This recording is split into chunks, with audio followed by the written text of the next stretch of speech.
ওই পানিটা হলো দুনিয়ার জমিনে আমার কিছু গুনাহগার গোলাম,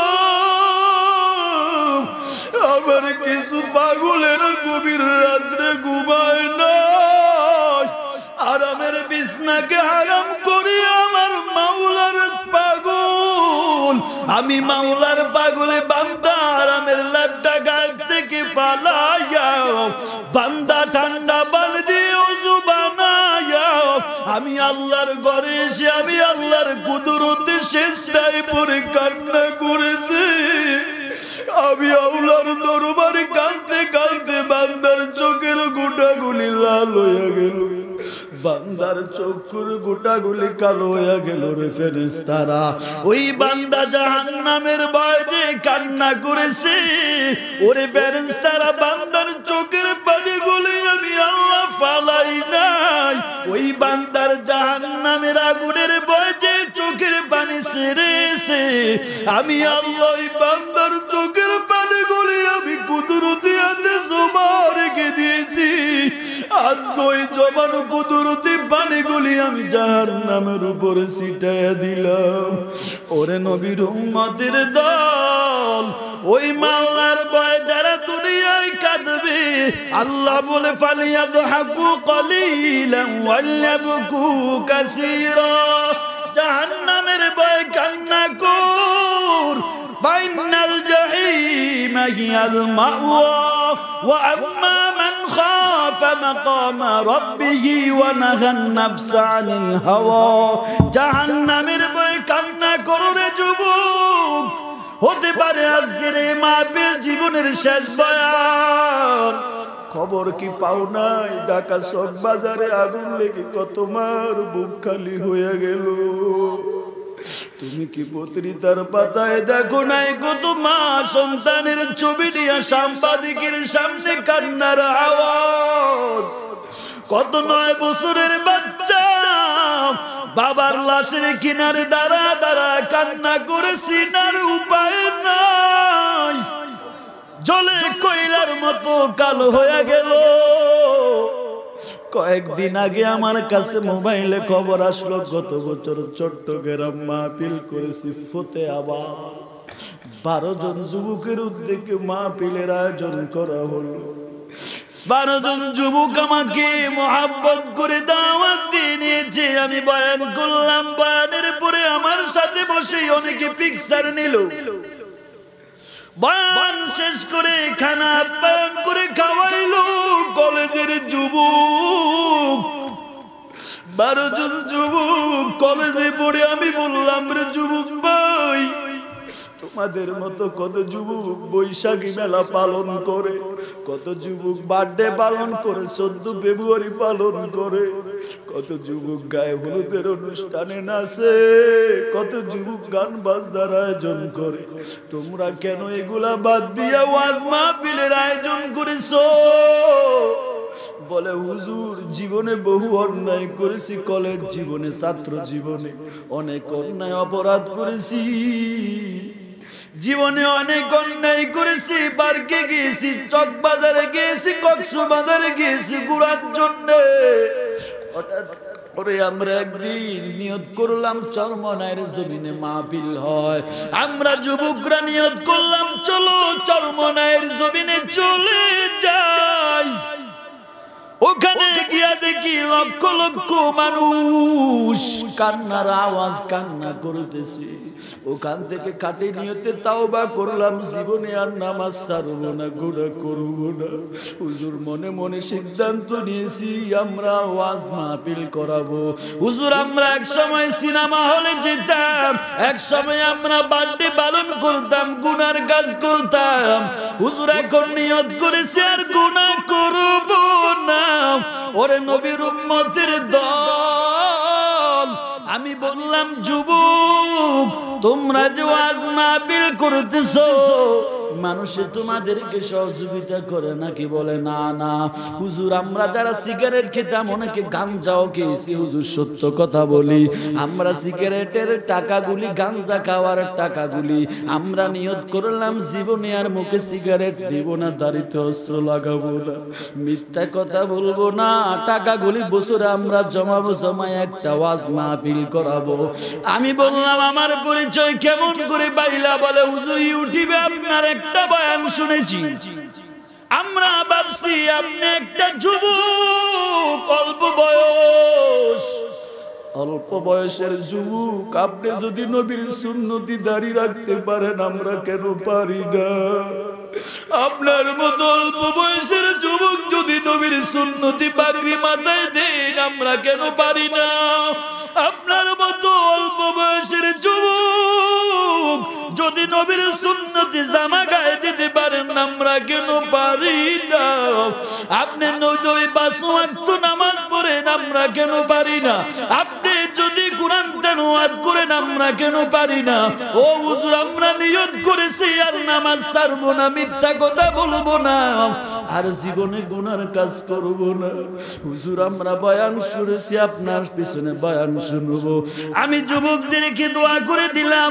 একটা যুবক আমার সামনে আসলো, নাম তার আব্দুল্লাহ। নাম কি?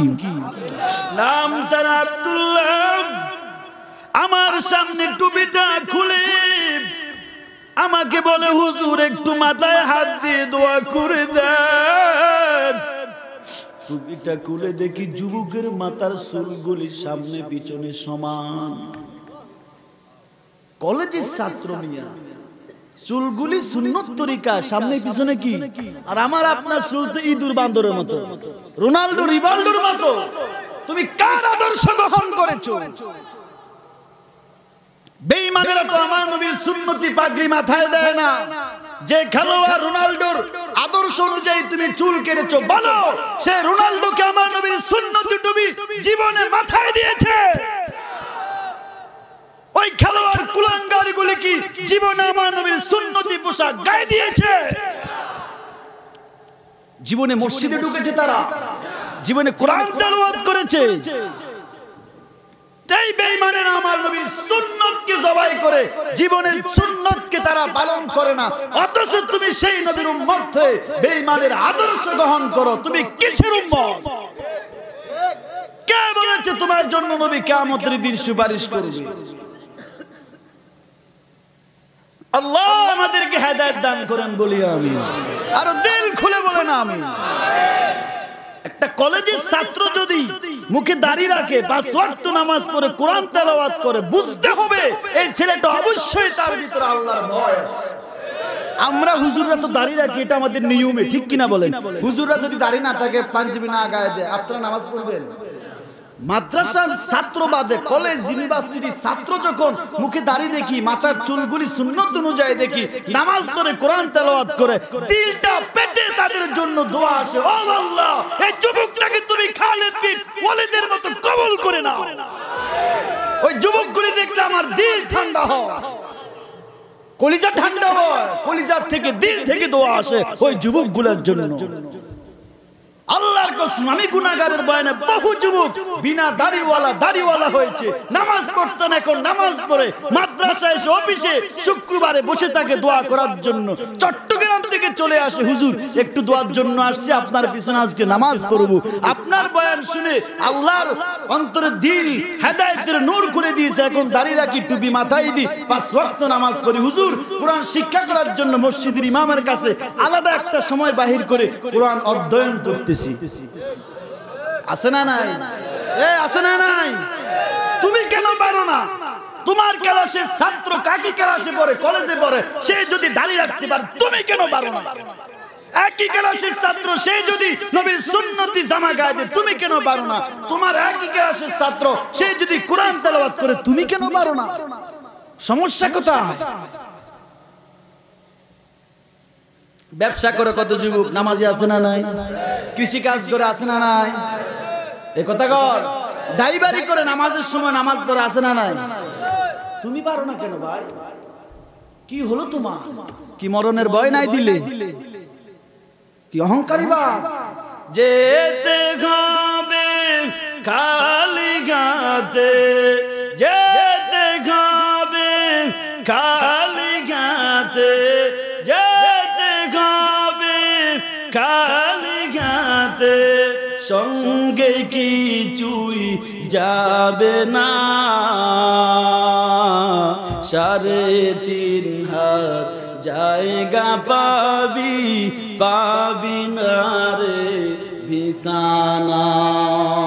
3.5 হাত জায়গা পাবি, পাবি না রে বিছানা।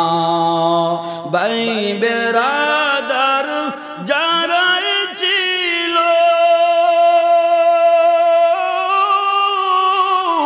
একে একে সব হারালো। ভাই বেরাদার যারাই ছিল, একে একে সব হারালো। তুমি আমি কেউ রব না, তুমি আমি, তুমি আমি কেউ রব না। দিতে হবে রাওয়ানা। 3.5 হাত জায়গা পাবি, পাবি না রে বিছানা। ঠিক কিনা বলে? যুবকটা বলে হুজুর আমার মাথায় হাত দিয়ে একটু দোয়া করে দেন। আমি বললাম যুবক দোয়া করে দিলাম। বলে হুজুর আমার বাবার জন্য একটু দোয়া করেন। আমি বললাম যুবক তোমার বাবা কই? বলে হুজুর কয়েকদিন আগে আমার বাবা দুনিয়া থেকে বিদায় নিয়েছে। হুজুর আমার বাবা আমাকে বড় আদর করতো, আজকে আমার বাবাটা ওই যে বাগানে ঘুমায় আছে, কোনো খবর নাই। ওই বাবার কবরের কিনারে দাঁড়ায় কত কান্না করে, কোনো আওয়াজ নাই। হুজুর আমার বাবার জন্য একটু দোয়া করবে। আমি বললাম যুবক যাও, আমি তোমার জন্য দোয়া করে দিলাম। কয়েকদিন আগে আমি জুমার নামাজ পড়ার জন্য মসজিদে ঢুকবো, হঠাৎ অপরিচিত একটা নাম্বার মোবাইলের রিং বাজে।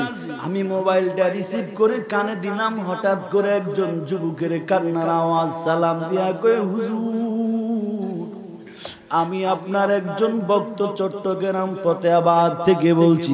আমি বললাম যুবক কেমন আছো? বলে হুজুর অবস্থা বেশি ভালো, তবে আলহামদুলিল্লাহ আল্লাহর ইচ্ছা। কি সমস্যা? বলে হুজুর গত বছর আপনি জি আমাদের যুবকদের উদ্যোগে মাহফিল করেছেন। হুজুর এই মাহফিল করেছেন আমাদের 12 জন যুবকের ভিতরে একজন যুবক নাম আব্দুল্লাহ, মনে আছে? আমি বললাম হ্যাঁ মনে আছে। কি হয়েছে? বাচ্চাটার কি খবর তোমাদের সংগঠনে? বলে হুজুর কয়েকদিন আগে ওই যুবকটা আরেক বন্ধুর মোটরসাইকেলের পিছনে করে রওনা করলো কলেজ। কলেজে যাওয়ার পথে হঠাৎ করে একটা বড় ট্রাক কন্টেনার পিছন দিয়ে ধাক্কা দিল। ধাক্কার সাথে যুবকটা মোটরসাইকেল থেকে পড়ে মাথার বাটিটা আলাদা হয়ে গেল। আল্লাহর বান্দা আব্দুল্লাহ দুনিয়া থেকে বিদায় নিয়ে গেল। আমার মাথার মধ্যে যেমন আসমানটা ভেঙে পড়েছে, আমি কান্না থামাতে পারি না। আমি মোবাইলটা কেটে দিয়ে সাথে সাথে মাওলার দরবারে দোয়া করলাম, ও আল্লাহ যেই যুবকটা তোমার এত পাগল, ওই যুবকটাকে তুমি জান্নাতুল ফেরদাউসের মেহমান বানায়া দাও। ওরে যুবক এখনো সময় আছে, তাওবা কর, মা বাবার সেবা কর। মুরব্বি পাইলে পাও ধরে দোয়া না, উস্তাদ পাইলে পাও ধরে দোয়া না। রে বাবা আমি খুরশেদ আলম সিদ্দিকী আলেম নাই, আমল নাই, একমাত্র উস্তাদদের পাওয়ার জুতা সোজা করে উস্তাদের খেজমত করে চেয়ারে বসেছি। মা বাবার পাও ধরে সালাম করে দোয়া নে, মা বাবার দোয়া নিয়ে রে বাবা আপনাদের সামনে বসেছি। এলেম থাকলে কথা বলা যায় না।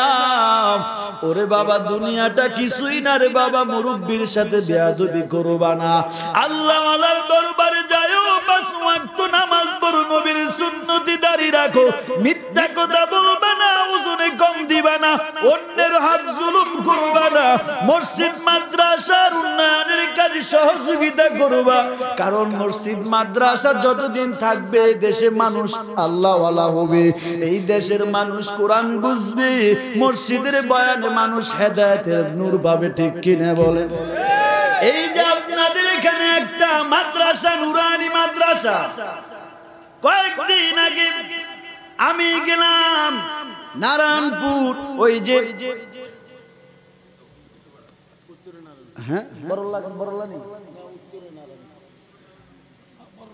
বরল্লা বয়ান ছিল গত 7 তারিখ, একটা মাদ্রাসার থেকে মাহফিল রাত্রে ঢুকলাম, ঢুকে দেখি ওই যে মাদ্রাসার ভিতরে ছোট্ট ছোট্ট বাচ্চারা ঘুমায় আছে, পোলরের মধ্যে ঘুমায় আছে, কিছু বাচ্চাদের গায়ে কোনো কম্বল নাই। এই মাসুম বাচ্চাগুলি গভীর রাত্রে পোলরের মধ্যে ঘুমায় আছে, কুরআন অধ্যয়ন করার জন্য গভীর রাত্রে উঠে ঠান্ডা পানি দিয়ে ওযু করে মসজিদে হাজির, নামাজ পড়ে। ওই বাচ্চাগুলি বাবা কেন মসজিদে পড়ে আছে, মাদ্রাসায় পড়ে আছে? একমাত্র আল্লাহর মহব্বতের, অন্য কোনো কারণ না। ঠিক কিনা বলেন? এই যে আপনাদের নারায়ণ, এটাই তো মাদ্রাসা, এই যে আপনাদের মাদ্রাসা নুরানি মাদ্রাসা, ঠিক কিনা বলেন? নুরানি মাদ্রাসা না, নুরানি মাদ্রাসা। এই মাদ্রাসায় বহু এতিম গরিব মিসকিনের ছাত্র পড়ে কি পড়ে না? আরো জোরে বলুন, আরো জোরে বলেন। ও বাঙালি মুসলমান, বলো দুনিয়ার সরকার স্কুল কলেজ ইউনিভার্সিটির জন্য লক্ষ লক্ষ কোটি কোটি টাকা বরাদ্দ দেয়, ঠিক কিনা বলেন? এই নুরানি মাদ্রাসার জন্য লক্ষ লক্ষ কোটি কোটি টাকা সরকারি বরাদ্দ আসেনি? সরকারি স্কুল কলেজ ইউনিভার্সিটির শিক্ষকদের বেতন সরকার বহন করে, নুরানি মাদ্রাসার শিক্ষকদের বেতন দেয়নি। জোরে কম দেয়নি, দেয় না। এইগুলা কে দেয়? একটু খবর তো নিলেন না রে বাবা। এখানে এতিম গরিব মিসকিনের ছাত্র পড়ে, কোথায় খায় কি করে, একটু খবর নিলেন না? বলেন স্কুল কলেজ ইউনিভার্সিটির যে ছাত্রদেরকে কোটি কোটি টাকা খরচ করে এই বিদ্যালয় বানায় দিল, বলেন এখানে কি কোরআন তেলাওয়াত চলে, নামাজের প্রশিক্ষণ চলে, ওযুর প্রশিক্ষণ চলে, জানাজার প্রশিক্ষণ চলে? না না, বরং উস্তাদের বিপক্ষে গিয়া অস্ত্রের মোহরা চলে। শিক্ষককে দরজার ভিতরে বন্দী করে জিম্মি করে রাখছে যে তাড়াতাড়ি কি হয়, তুই স্বীকার কর যে তুই চাকরি ছাড়ে দিবি, তুই নিজে রুখসত দিবি। শিক্ষকের আন্দোলন, ঠিক কিনা? কোন মাদ্রাসার ছাত্র কি শিক্ষক কেমন জিম্মি করে রাখছে বলেন? তাহলে মাদ্রাসায় আদর্শ শিক্ষা দেওয়া হয়, ঠিক কিনা বলেন? এটা আমার কথা। কয়েকদিন আগে সংসদে আমার প্রধানমন্ত্রী জননেত্রী শেখ হাসিনা সংসদে দাঁড়িয়ে বলেছিল কোন এক নাস্তিকের কথার প্রতি উত্তর দিতে গিয়ে যে বাংলাদেশের মাদ্রাসাগুলিতে জঙ্গি পাওয়া যায় না, জঙ্গি ট্রেনিং দেওয়া হয় না, বরঞ্চ বাংলাদেশের মাদ্রাসাগুলিতে ছাত্ররা গভীর রাত্রে উঠে ওযু করে তাহাজ্জুদ পড়ে কোরআন তেলাওয়াত করে, ঠিক কিনা?